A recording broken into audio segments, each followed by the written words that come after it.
Welcome back, Tough Men of Faith. Ross, hey Nick, I how's got it you going? with us again? Oh man, thanks for the invite. Dude, yeah, RT's out gallivanting in Germany or something. I'm not sure what he's doing. I think he's doing some mission work or I don't know. What do you do? Would you think he's dressed to the nines? I don't. Stop, because I'm going to start making jokes, okay? And he's not here. It's okay. Know. It's a safe place. Yeah. I asked him to get me some lederhosen when he was there, and he said he didn't think they had my size. Oh, that's probably true. Yeah, so. You know, whatever. Dressed to the nines. I like that. That's really good. Yeah, dude. So he's out. I think he's doing some mission work. I think we got some missions that we sent missionaries that we sent out of our church. Awesome. And I think he's there kind of helping them get through some things and figure some things out. Which is breaking down walls. Yeah, I think that's what he's doing, breaking down walls, you know, like a big wall from west to east Germany. Yep. Yeah. So yeah, I think he's having fun with that. He sent a bunch of pictures. The place looks beautiful. Oh, it's amazing. We've got one of the leaders in our fight club group. He's currently in Switzerland and the Alps. And my God, the hill, I joked, I was like, the hills are alive, but they're amazing out there. Yeah. Yes, it looks beautiful. Dude, that's awesome. Yeah. All right. So real quick, stop this. We got the summit coming up. Yes. September 10th, 11th, 12th. It's like the afternoon of the 10th and then 11th. Yeah. You may not have a lot of firefighters. Yeah. Well, there probably won't be many firefighters there on the 11th. But the 12th too, it's going to be a lot of fun. Awesome. It's at RT's Family Farm, which is in Bellevue. Bell Union. I'm pretty close. Yeah, Bell Union. It's just right outside of Greencastle, like Greencastle Cloverdale area. Easy to get to from Indy. Oh yeah, it's a fun time. It's a camp out. The food was killer last year. I'm guessing I'll be cooking again this year. Because you'll be cooking. It'll be killer again this year. Yeah.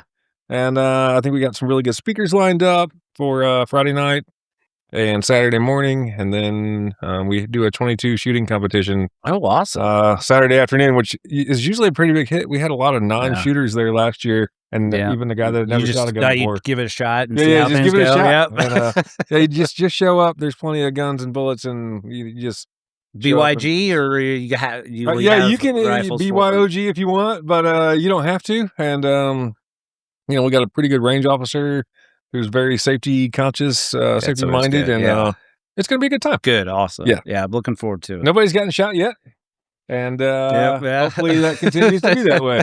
So, yeah. Anyway, so we got that going on. Get signed up for that. It's on the website, www.toughmenoffaith.org. I think it's $75 for the weekend for food, and it's that low for that. Oh my gosh! Well, we put in a lot of money for that price. Yeah, we put in fantastic. a lot of money into it ourselves to cover the costs. Which is, it doesn't matter. It's worth it. If you don't have $75, let me know. Jesus will feed us. Yeah. That's how it works. Yeah.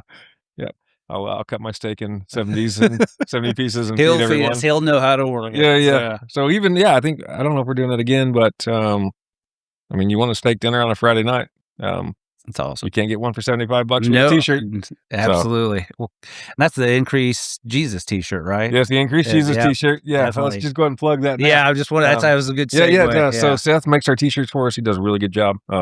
Check him out at increasejesus.com. I've had to keep Grant from stealing mine. Have you? Yeah, because he's 14, wears the same clothes, getting close to it. So he's starting to wear my shirts. So I'm like, I'm not going to I get sometimes frustrated he's wearing my shirts, but I'm like, you know what? That's one. Just let's see if we can dig in the box and find Grant his own shirt before you leave today. Don't worry, he'll be wearing that one too. Yeah. Nice. You had to mark yours or something. It's fine. I'd say, he looks just like me at that age. So you've had a busy week, right? It's been a busy week last week. Yeah. Can we talk about it real quick? Yeah, absolutely. Okay, so you started Fire Vets. Yep, Indiana Fire Vets. Yep. And you guys run that through it's a nonprofit organization that was started out, and then we've had enough support through the Legion where we created our own American Legion post. Okay. Yep. So we created our own American Legion post, 911. Yeah. Or 911. It should be.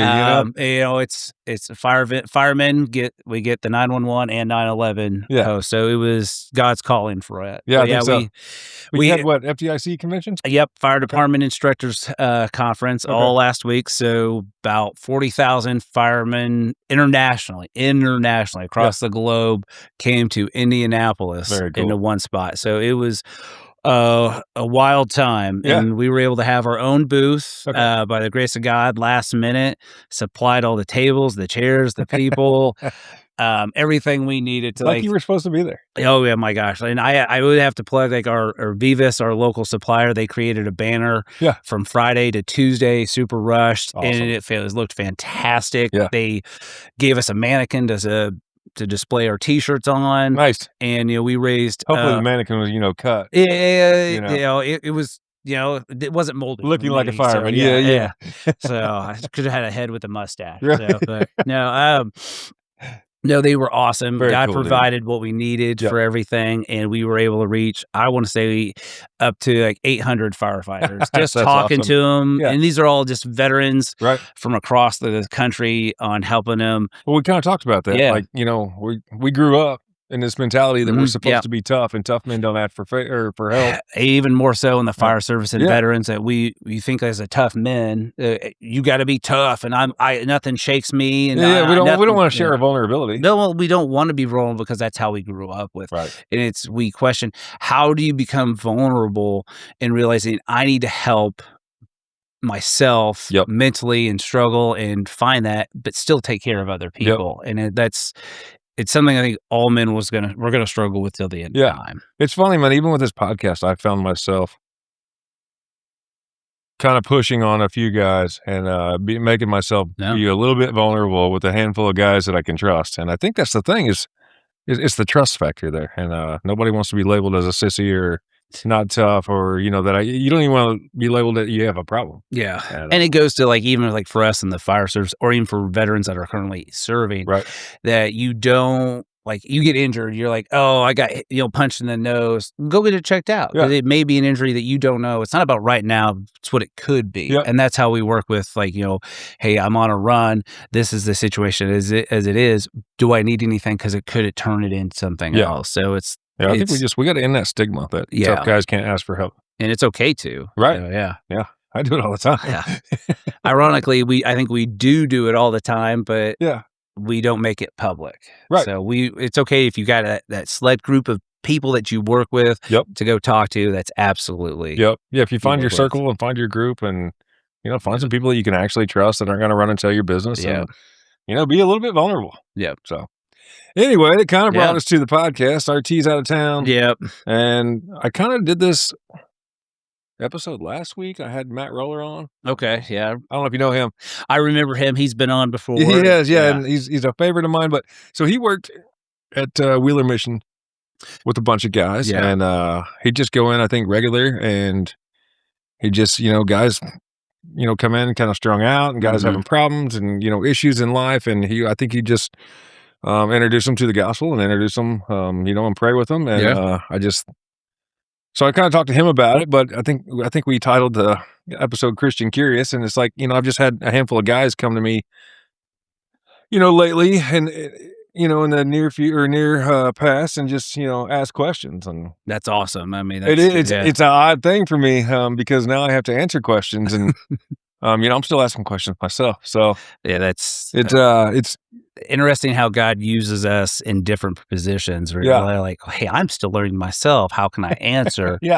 And sometimes like I was thinking this the other day, it's like just amazing how he just uses ordinary men, just to and we say that all the time. I don't have it all together, but I'd like to think that I'm in a better spot now than I was 5 years ago, or 10 years ago, or yesterday, or 1% better. 1% better. That's kind of the Fight Club motto. Yeah. But, we've done that a few times together, and 1% better each day. And it's just, surely to somebody on the outside looking in, maybe Nick does have it together. I'm glad they don't see everything. And you probably have it more together than what you think too. We're our own harsh things too. Because I'm the same way. Where I got reminded that don't feel like I'm performing at the level that I am, but I'm showing up. I'm being there. I'm doing it. I'm putting the effort in. Yeah, that's the thing. You'd always send those stupid workouts over in a group text, dude. And I'm like, how much time does this guy have? I think all he does is sit at the firehouse and work out for 24 hours, and he goes home. And some of those workouts are intense. They are intense. It's the group I'm in. We are a high caliber people, and they expect the best. And it's one of those but that's the nature. They don't accept mediocrity. They want the guy that can go in, that if you go down in the fire, they know you can pick up 225 pounds on your own and be good to go. They know you can know how to do your job, do it well, because that should be the expectation of everybody in any job. Know your job, know it well, know the tools that you need to do to accomplish it. So it's kind of like with us, with Christ, with guys that are curious. How do we know what tools we need? Well, first off, the first is having a Bible. That's the biggest tool, right? You can look at 1 Corinthians with knowing the armor of God. And I know we talked about, like, from one of my sermons from Heartland about a month or so ago, he talked about having joy where it comes out, but it's like a garment. And I'm like, this is almost like the stuff that you wear underneath the armor. So, but going back, the chainmail. But going back to it, it's one of those, it's, what tools do we need to be strong leaders to help these curious guys in that process? So, well, I think first, and Matt kind of alluded to it at the end of the episode, but knowing the gospel and being able to share it. What's the whole point behind it? Well, they tell us, write it on our heart, write scripture on your heart to remember it. So, and so when we got through that, it was just really good. And I don't know, it was a really fun time. I think we talked for like 45 minutes or something, which is abnormal for Nick to be able to do this podcast. I don't feel it's abnormal, but I feel like your times on the podcast are increasing, but I love it because there's so much great stuff. Maybe I'm just talking slower, and that's it. Anyway, more articulate. Yeah, it kind of got me today, and I was like, man, once you make that decision, you'll notice that your life starts to change quite a bit. You're changing the aspect of your heart. You're aligning your heart more with Christ-like. And then you start to realize that your desires are not of this world. And it's one of those, it's, if you desired women when you were young, in your 20s, when you were in college. I mean, I'll point fingers at me. I'll do the you same. talk about being vulnerable. I'll open my vulnerability. That was a huge thing, and I still struggle with that to this day. To where, like, I'm getting my car downtown, and I see a good-looking woman wearing workout clothes. I'm hold on, wait a minute. This is this is a thing of the flesh, and it's something that it's something that all guys struggle with. The sin of the flesh is something that all guys struggle with. When we all look. It depends on how long we look for. If we're breaking our neck when we drive by, but we all look. And it's what thoughts are coming in and stuff like that. But once we start aligning, this is one of the things. You have the sins of the flesh, the temptations of the world, and the attacks of the enemy. All try to get us offline. But we're going to fall to that because we are human. We are going to err and from sin, from nature of it. But it's because of that knock on the door that we've answered, being in Christ and aligning our heart with it. We've recognized that there's something bigger. His Spirit is now in us, and we understand that hey, we are recognizing this is not what I'm supposed to be doing. Well, I think that when He's in us, it introduces conviction. And we feel convicted when we're doing something that we're not supposed to be doing. And I think the only way that we're going to get real change is when that conviction becomes too much and you're tired of dealing with it. And I mean, I think that's what drives me to change, is conviction. I mean, I'd love to say that I've aligned my heart and I'm doing this because it's right to do, but in the end of the day, it's, if there's not conviction there, I don't know if I'm changing much. Well, I think that's how we change by conviction, by that. Like we're compelled to something new. I mean, that's how we are as humans. We're creatures of habit or motivational things. So if you look at it like just like any other animal, how they run by instincts, we are in essence the same type of thing, but we just have a different level of consciousness. So anyway, I called you today. I was like, check this out. I was reading John 5. It's when Jesus is at the pools in Bethesda. Sorry, Blake, I don't want to say it wrong. I don't want to put the emphasis on the wrong part of the word. But they're like pools that people thought that they had magical powers and healing, and the fountain of youth, right? The fountain of youth. And so Jesus is walking by and he sees this lame guy. He's laying there and he's I mean, he's crying. He's been lame for 38. I don't know. Is lame the right word? I feel like I'm saying the I know, right? You're like, oh, he's lame, right? Yeah. Oh, what's such different times, right? Yeah. Such a lame-o. So he sees a guy that's paralyzed or something. He's got something going on. And, right. He looks at him and he says, "Do you want to be healed?" And that part really struck out to me because it's like, I started thinking about me, and it's like, if I was in this position and Jesus says, "Nick, do you want to be healed?" What does want to be healed mean?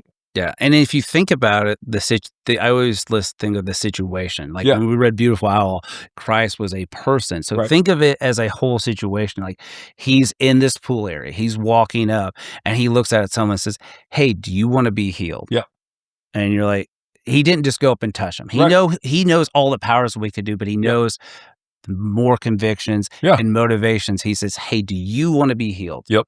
And it's like, why him? Why did he call this person? Right. Well, was there any other lamos sitting around, right? Lamos. I like it. But I mean, he looks at me and says, "Do you want to be healed?" And if he looks at Nick and says, "Nick, do you want to be healed?" I'm thinking, what does that mean? Does that mean? I mean, I guess that means that Nick gets a new story. Nick's story changes. Yeah. Nick's not. I think there's birds inside the building. There could be. Anyway, so you hear him? I do hear. I wonder if you hear him in the back. I don't hear the bees though right now. That's a whole different thing. Yeah, good thing there's no bees at the same time. But yeah, like Nick, do you want to be healed? And what's Nick's? Do I really want to be healed? And that's do I want to give up the worldly? I guess the worldly things, or do I want to give up the sin that I've grown to love? And we've talked about it before. You like. Sin can be fun, at least for a while. Oh, absolutely. I mean, if we're again being vulnerable, I had it like we talked about in the last time I was here. This syncation that I had like in college is like, oh my god, and you're like, man, those were great times. But it's like, I shouldn't. Those are the times that I've learned from now. Right. You talked about my 20-year-old self. I wish I had my 40-year-old self around now to keep me astray from that. And sometimes my 40-year-old self misses my 20-year-old self. But why? Because we're human and we're earthly. We want to fall back in that trap. Yep, exactly. So I don't know. I was thinking about that, and it's like, if my story changes, then what else changes? And everything. Think about it. Everything changes. Right. But what does it change into? Like, what are we scared about? Why do we not want to? As he follows in here. Get up, take your bed, and walk. Yeah. And is that what we want to do? But what does it mean to get up, take your mat, your cross, and walk the path? Yeah, exactly. It's not gonna. He calls us to it. He didn't say because we're saved, you're gonna have an easy life. Right. He sends us as sheep to the wolves. It's like you're reading my notes. That's probably why you called me today, because we were going to be on the same page. Well, like you make that choice, and then you make that choice to get up and walk. Get up and grab your stuff. Get up, grab your cross, and walk and follow me.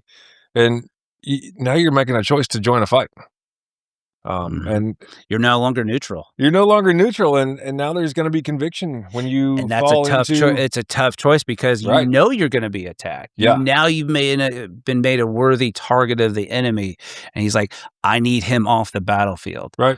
And God's going to call other men. I need you to stand up, pick up your mat, and get. Well, we talked with even my first podcast when I was on. We talked about linking up brother to brother. Yeah. As a rope, we can be stronger because of that. So that's kind of what I was thinking. Is like now Christ is in you. Once you've accepted Christ and accepted to follow Christ, and now He's in you. Now the devil's going to pull harder to get you back. He wants you complacent. He wants you complacent because if you're complacent, you're comfortable. Yep. And we talked about those workouts. If I didn't do those workouts or made easy workouts, I'd get complacent. Looking like Nick. I'd just be complacent at being a firefighter. Right. And then what standard am I holding at that point? I think it kind of goes back to you're doing all these workouts to make you a good firefighter. It'd be the same as a guy that's walking with Christ to be in his Bible and to be in the Word and to join small groups. You're being disciplined. In life, so that when your buddies come up to you that you've hung out with for 20 years and they start asking, Christian curious questions. Yeah. You have something that you can say. You can answer them. Right. You can be, hey, I understand you're coming to me for your spiritual fitness. Right. I may be a little bit more. I've done a couple of Christian CrossFit things now. Yeah, right. Yeah, Christian CrossFit. Yeah. So let me work you through a couple of the workouts or your spiritual fitness, or we'll talk to your spiritual fitness coach or pastor, or however that works. Yeah, well, and it just kind of goes back to I lost all train of thought there, so that's great.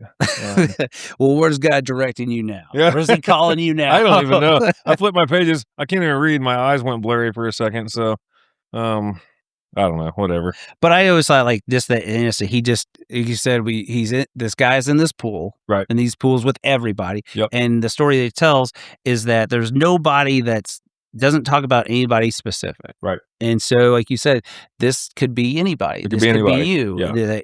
Do you want to be healed? Yep. It's a decision-based thing. Well, and like I said, once you make that decision and you're not complacent anymore, like you said, you really have that pull to go back to the old things that you used to enjoy.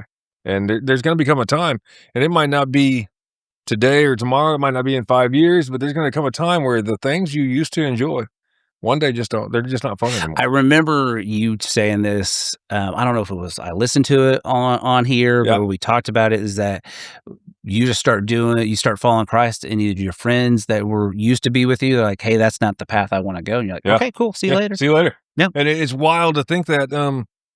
But were they worthy to stay with you?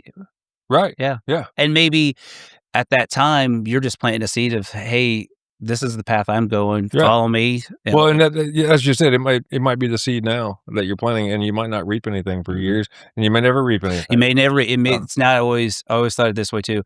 I may be planting a seed for somebody 30 years down the road to reap. It's not my. It's not. If it's my turn to reap, it's my turn to reap. It's my turn. I just had that conversation with a good friend the other day, and he's struggled with addiction, and he bounces addictions.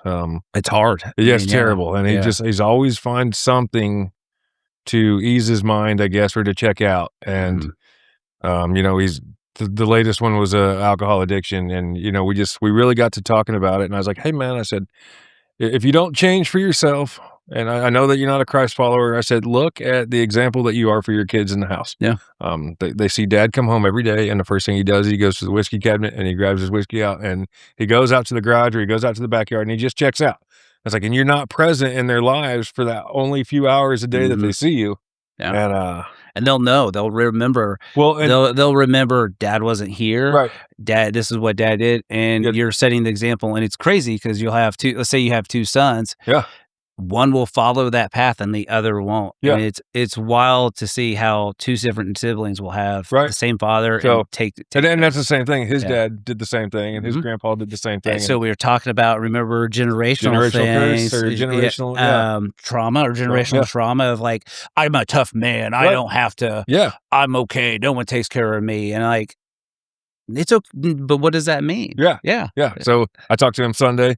2 weeks clean, and he's like, it's the longest I've gone without alcohol in years. And it's like, dude, definitely keep prayers in for that. Absolutely. That's what amazing. It is. And it's like one day, but it's always a fight though. It is always a fight. It's always there nagging at you. I mean, we're talking about a decision. He made a conscious decision, and it's going to be an everyday battle. Yep, exactly. Yeah. But his kids are going to see that. And if you need something to fight for, look at your kids, and your kids are going to see, hey, look at what my dad did. Look at what my dad struggled with. Maybe that's not the life that I want. He fought for his health. Yeah. And, he looked over all these things. We'll go right back to Nehemiah 4:14. I know. But I think about this quite a bit, and it's like, like you said, the devil wants you complacent, and he wants you not to think about Christ and what Christ offers, and the promise. The promise of heaven. And can we go back real quick to so Jesus asked, do you want to be healed? Let's think about what the man's answer was too, because I just looked down at this. So he said, sir, I have no one to put me in the pool when the water is stirred up, and while I am going, another step down before me. So this man's in front of Jesus. He's asked, do you want to be healed? And he's like, I want to be healed, but nobody can help me out. Right. So it's one of those, we go back to like, nobody's going to help you but yourself. Right. So get over your ego, get over your pride, get over your worldly things. Get over the whininess. Pick up your mat. Yeah, pick up your mat. Get over the whininess. that, poor pitiful me, and, I can't get down there because every time I go, somebody steps in before me, and it's like, get out of your own way for a minute. Yep. And, how many times do we get in our own way and we make every excuse? Oh, well, I was going to work out today, but I had a busy schedule. Okay, well, you have it. Right. Or I was going to read my Bible. Like, well, there's times. Like, Yeah. but what's a priority for you? Right. Get it. We are in our own way, and how many times we can say, you know what, I'll do it tomorrow. Yep. That's an enemy attack into our own complacency. Like, I'll just do it start tomorrow. I don't have anything to do. Just get to. No one says you have to do anything elaborate for anything. Just if you want to get better with walking with Christ, just if you've got a Bible, great. If not, Literal Word is an app that I use all the time, and pop up, and it's just that. It's literally the word, the Bible. Right. I try to not be on my phone because I remember you guys talking about, why is everybody on their phones at church? There's a girl at our church that's brought this up to me a few times, and she's like, I come from a little bit more conservative church, and she's like, I come here and everybody's on their phone. I see the perception, and I do too. that, but I also know it because the days that I forgot my Bible or bag or whatever, I'll be on my phone, and then I'm checking emails, and then I'll see if Facebook. You got to have that. You got to have that discipline to choose. I'm not to that not guy. go. I don't have that discipline. It's hard. It's hard. Sure, it's a choice and a decision you have to make. We're coming full circle. Yeah, but I don't have it, and I know I don't have it. So God's I teaching check out. you I put my phone down, except for sometimes I text RT to throw him off his sermon a little bit. Or does it work?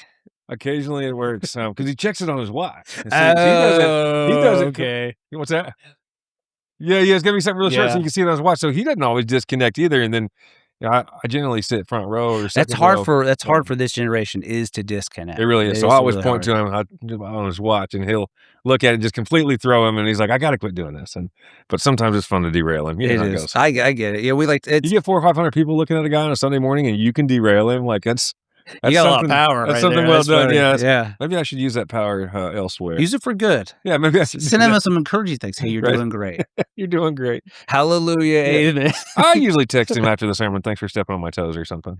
Well, I always like that. Like when you're like, oh, now we're really stepping on toes. But why are we stepping on toes? Yeah, we're stepping on toes because we ain't living right. I always say, I'm the guy that says it. I'm over here. Maybe that's God poking us like, hey, listen up. Yeah. Listen up. But you know what? I always say, like, this was always the thing. Whenever like I see something wrong, or whenever like, hey, someone should do something about that. That's God put you there with the knowledge to recognize that you need to do something about it. So when you're like, hey, someone should take care of that. That's actually, someone should take care of that guy. That's RT's whole philosophy on church. I brought 3 or 4 things up to him, and I've learned not to do it anymore. But anytime I do, I'm like, hey man, is anybody doing this or looking at this? He's like, God has called you to be God's called you to be a leader because He's put it in your head. But He's going to get you through it. Yeah, and you're not going to do it alone. I quit doing that. I've learned my lesson that if it's something I'm truly passionate about, I'll say something. But otherwise, I'm not stepping up and saying anything. I get it, and that's the comfortability of back at it. So maybe God wants you to step up and take care of something. Yeah, and that's the hard part, though. I've done that too, where I'm like, I don't know, I'm not going to do that. Yeah. I fall in the same traps. I fall in the same traps. We're like, no, but at the same time, we got to listen to him. Yep. And remember, if he's bigger than all of our if he's bigger than all of our positives, then he's bigger than all of our negatives, and he's going to get us through this. And like I said, for FDIC, we got our booth space last minute where I'm punching walls, super stressed out. Yeah. And I'm like, you know what? God's going to call us. He gave me booth space number 10. Yeah, God wants us to be there. And I was like, you know what?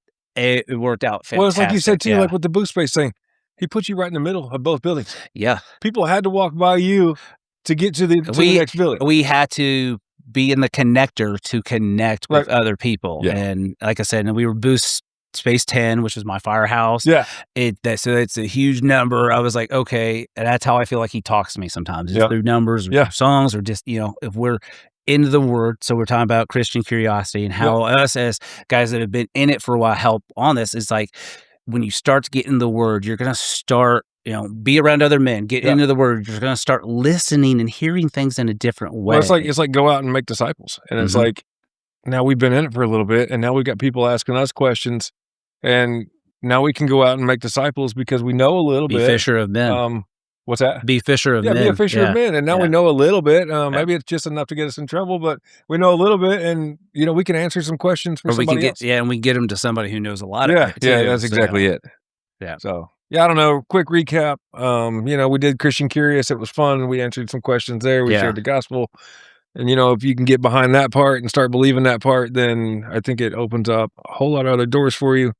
Opens up a lot of doors, and I think, it really does. Yeah. And then, I started thinking really about sin today and about being healed, and I just kind of. But we got to let it though too. It's a choice too, because remember, grace was a choice. Yeah, it's not given. It's just something we have to accept. Yeah, we have to accept it, and it's hard to give up those sins, and it's hard to give up the ways of the world, and it might not be year 1, it might not be year 5, it might not be year 10, but might be year 20. Yeah, one day, 50. You never know. One day you're going to wake up and you're going to say, "Hey, look, I'm tired of that," and you're going to change it. Yeah, and things don't happen overnight. It's a consistency thing. So you don't think you can start your spiritual fitness journey. Oh, I got a Bible and I'm going to be spiritually fit in one time, just like in a workout. But the difference is, exactly. Yeah. The difference is now you're fighting with Christ on your side, and who can be against us? Right. And as I walk through the valley of shadow of death, didn't say that the valley is not going to be scary. Right. Didn't say that death is not going to loom over you. When he didn't feel all the anxiety. He said we walk through it. And it's not an ending point. But he will be there. Yep. And he will keep us through it. I read something interesting today. I wanted to end it with this. Sometimes the devil allows people to live a life of sin and free of trouble because he doesn't want people turning to God. Sin is like a jail cell, except it's so nice and comfy, but that there doesn't seem to be any need to leave. Even though the door is wide open, people stay in it. Until one day, the day that no man knows, time runs out and the door is slammed shut. And suddenly, it's too late. And now for an eternity, you're trapped and separated from God. Man, the imagery of that is amazing. Isn't it wild to think you can be sitting in a jail cell, door wide open, and you won't leave because you're comfortable in it? Too comfortable.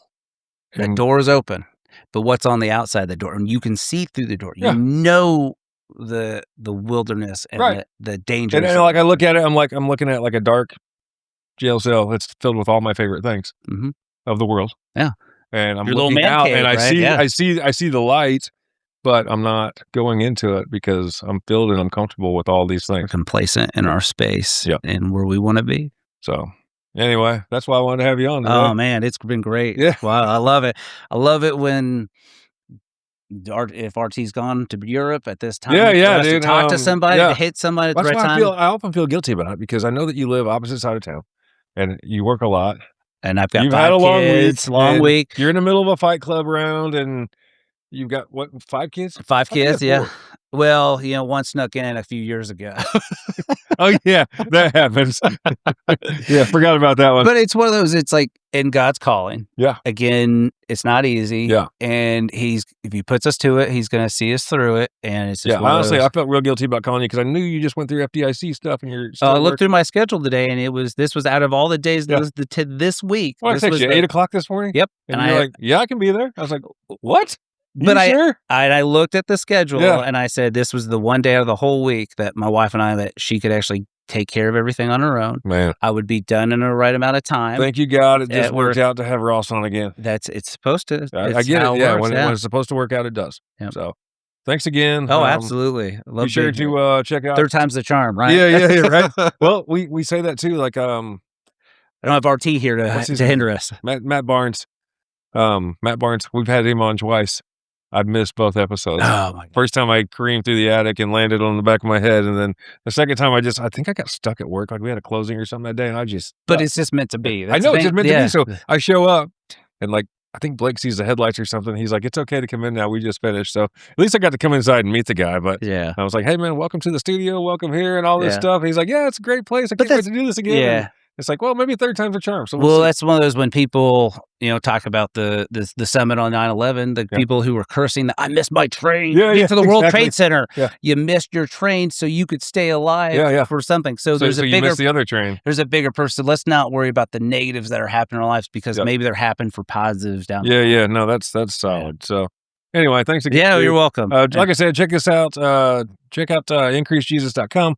He's got some pretty cool shirts and stuff. He's got a whole line of Tough Men of Faith stuff, I think. They work for 14-year-old boys that are taking their dad's clothes. Yeah. So. And then Farmstead Summit, September 10th, 11th, 12th. Yep.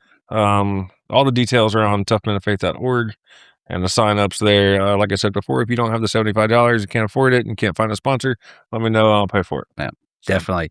Subscribe to all the socials and stuff like that. So if you're watching this on YouTube, hit the likes and buttons and all the stuff. I got to figure out what the next episode is for this mini series that I've started. It'll come to you. Let God work. It'll come to you when it needs to be. Anyway, it's awesome, dude. Thanks again. Oh, you're welcome, bud. I'm glad to be here.